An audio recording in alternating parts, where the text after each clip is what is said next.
અર્જુનસિંહ, શું ઘટના બની? કનિજ ગામે 5 વાગ્યાની આજુબાજુ કુલ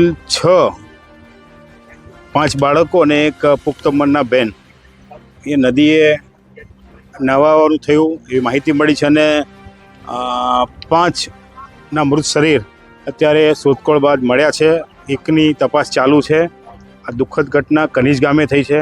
અહીંયા માન્ય કલેક્ટરશ્રી, એસપી શ્રી, પ્રાંતશ્રી, મામલતદાર સહિત બધા જ અહીંયા ઉપસ્થિત છે અને સ્થાનિક લોકોએ પણ મદદ કરી છે અને એનડીઆરએફની ટીમ પણ થોડી વારમાં પહોંચે છે. આ દુઃખદ ઘટના બની એ બદલ મૃત શ્રદ્ધાંજલિ આપીએ છીએ. ભગવાનને પ્રાર્થના કરીએ છીએ અમને આત્માને શાંતિ મળે. સાહેબ, કઈના હતા આ લોકો, જે ખબર પડે? 6માં 4 નરોડાના ભાણેજ હતા અને 2 સ્થાનિક હતા. जी सर, શું ઘટના બની ગઈ?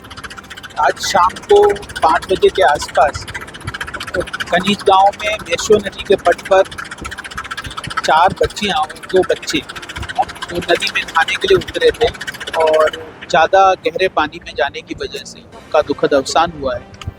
अभी तक 5 डेड बॉडीज रिकवर की हुई हैं और हमारे जो फायर की टीम है और बचाव के लिए जो हमारे तरवैया हैं वो लोग अभी जो बची हुई बॉडी है उसको यहाँ पे ढूंढ रहे हैं और बहुत जल्दी जैसे ही बॉडी मिलेगी तो मेडिकल प्रक्रिया के लिए हम उनको देंगे. उसके बाद परिवारीजनों को वो हम सौंपेंगे कि बहुत दुखद घटना यहाँ पे हमारे यहाँ घटी.